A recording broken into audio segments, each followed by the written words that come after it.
5 ವರ್ಷ ನಾನೇ ಸಿಎಂ, 2028ಕ್ಕೆ ನಂದೇ ನಾಯಕತ್ವ.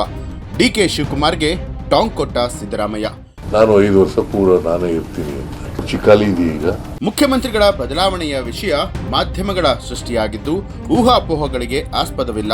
ರಾಜ್ಯ ಕಾಂಗ್ರೆಸ್ ಉಸ್ತುವಾರಿ ರಣದೀಪ್ ಸಿಂಗ್ ಸುರ್ಜೇವಾಲಾ ಅವರು ರಾಜ್ಯದಲ್ಲಿ ಶಾಸಕರನ್ನ ಭೇಟಿ ಮಾಡ್ತಾ ಇರುವಂತ ಉದ್ದೇಶ ಮುಖ್ಯಮಂತ್ರಿಗಳ ಬದಲಾವಣೆಯ ವಿಚಾರ ಇಲ್ಲ ಅಂತ ಹೇಳಿ ಸ್ಪಷ್ಟವಾಗಿ ತಿಳಿಸಿದ್ದಾರೆ ಅಂತ ಹೇಳಿ ಮುಖ್ಯಮಂತ್ರಿ ಸಿದ್ದರಾಮಯ್ಯ ಅವರು ತಿಳಿಸಿದ್ದಾರೆ. ನವದೆಹಲಿಯ ಕರ್ನಾಟಕ ಭವನದಲ್ಲಿ ಮಾಧ್ಯಮ ಗೋಷ್ಠಿಯಲ್ಲಿ ಮಾತನಾಡಿದಂತಹ ಸಿದ್ದರಾಮಯ್ಯ ಅವರು ರಾಜ್ಯ ಕಾಂಗ್ರೆಸ್ ಉಸ್ತುವಾರಿಯಾದವರೇ ಮುಖ್ಯಮಂತ್ರಿಗಳ ಬದಲಾವಣೆಯ ಪ್ರಶ್ನೆಯನ್ನ ಅಲ್ಲಗೆಳೆದ ಮೇಲೆ ಈ ವಿಚಾರದ ಬಗ್ಗೆ ಊಹಾಪೋಹಗಳಿಗೆ ಆಸ್ಪದ ಇಲ್ಲ.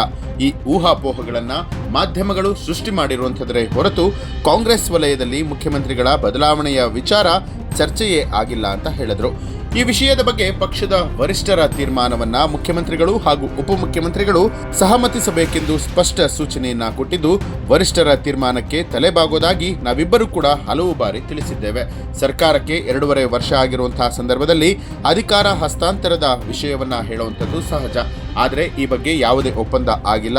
ಇತ್ತೀಚೆಗಷ್ಟೇ 5 ವರ್ಷವೂ ನಾನೇ ಸಿಎಂ ಆಗಿ ಮುಂದುವರಿಯಲಿದ್ದೇನೆ ಅಂತ ಹೇಳಿ ಸ್ಪಷ್ಟಪಡಿಸಿದ ಮೇಲೆ ಮಾಧ್ಯಮಗಳಲ್ಲಿ ಇಂತಹ ಗಾಳಿ ಸುದ್ದಿಗಳು ಏಕೆ ಹಬ್ಬಿಸಲಾಗ್ತಾ ಇದೆ ಅಂತ ಹೇಳಿ ಮರು ಪ್ರಶ್ನೆಯನ್ನ ಮಾಡಿದರಲ್ಲದೆ ಖುದ್ದು ಉಪಮುಖ್ಯಮಂತ್ರಿ ಡಿಕೆ ಶಿವಕುಮಾರ್ ಅವರೇ ಮುಖ್ಯಮಂತ್ರಿಗಳ ಸ್ಥಾನ ಖಾಲಿ ಇಲ್ಲ ಅಂತ ಹೇಳಿ ತಿಳಿಸಿದ್ರು.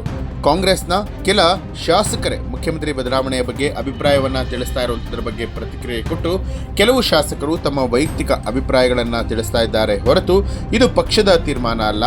ಅಧಿಕಾರ ಹಸ್ತಾಂತರದ ಊಹೆಗೆ ಯಾವುದೇ ಅರ್ಥ ಇಲ್ಲ ಅಂತ ಹೇಳಿ ಮುಖ್ಯಮಂತ್ರಿ ಸಿದ್ದರಾಮಯ್ಯ ಅವರು ಹೇಳಿದ್ದಾರೆ. ರಾಹುಲ್ ಗಾಂಧಿ ಅವರನ್ನ ಭೇಟಿಯಾಗುವಂತಹ ಸಂಭವ ಇದೆಯಾ ಅನ್ನುವಂತಹ ಪ್ರಶ್ನೆಗೆ ಪ್ರತಿಕ್ರಿಯೆ ಕೊಟ್ಟ ಅವರು ರಾಹುಲ್ ಗಾಂಧಿ ಅವರನ್ನ ಭೇಟಿ ಮಾಡುವಂತಹ ಸಾಧ್ಯತೆ ಇಲ್ಲ. ರಾಜ್ಯ ಕಾಂಗ್ರೆಸ್ ಉಸ್ತುವಾರಿ ರಣದೀಪ್ ಸಿಂಗ್ ಸುರ್ಜೇವಾಲಾ ಅವರನ್ನ ಸಂಜೆ ಭೇಟಿ ಮಾಡಿ ಎಂಎಲ್ಸಿ ನಿಗಮ ಮಂಡಳಿ ಅಧ್ಯಕ್ಷರ ನೇಮಕಾತಿ ಬಗ್ಗೆ ಚರ್ಚೆಯನ್ನ ಮಾಡಲಾಗುತ್ತೆ ಅಂತ ಹೇಳಿದ್ರು. ಇನ್ನು ಕರ್ನಾಟಕದಲ್ಲಿ ಸಿಎಂ ಸ್ಥಾನ ಖಾಲಿ ಇಲ್ಲ ಅಂತ ಹೇಳಿ ನಾನು ಹಾಗೂ ಉಪಮುಖ್ಯಮಂತ್ರಿ ಡಿಕೆ ಶಿವಕುಮಾರ್ ಇಬ್ಬರು ಕೂಡ ಪುನರುಚ್ಚರಿಸಿದ್ದೇವೆ ಅಂತ ಹೇಳಿದ್ರು. ಕರ್ನಾಟಕ ಮುಖ್ಯಮಂತ್ರಿ ನಾನೇ ಅಂತಲೂ ಕೂಡ ಹೇಳಿದ್ರು.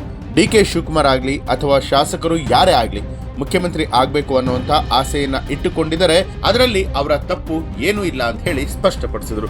ಸ್ನೇಹಿತರೆ, ಈ ಒಂದು ಮಾಹಿತಿಗೆ ಸಂಬಂಧಪಟ್ಟ ಹಾಗೆ ನಿಮಗೆ ಏನನ್ಸುತ್ತೆ ಅನ್ನೋದನ್ನ ಕಮೆಂಟ್ ಮಾಡಿ ತಿಳಿಸಿ. ಹಾಗೆ ನೀವು ಇನ್ನೂ ಕೂಡ ನಮ್ಮ ಚಾನಲ್ ಅನ್ನ ಸಬ್ಸ್ಕ್ರೈಬ್ ಮಾಡಿಲ್ಲ ಅನ್ನುವಂಥದ್ದಾದ್ರೆ ಈಗಲೇ ಸಬ್ಸ್ಕ್ರೈಬ್ ಮಾಡಿ ಬೆಲ್ ಐಕಾನ್ ಒತ್ತಿ.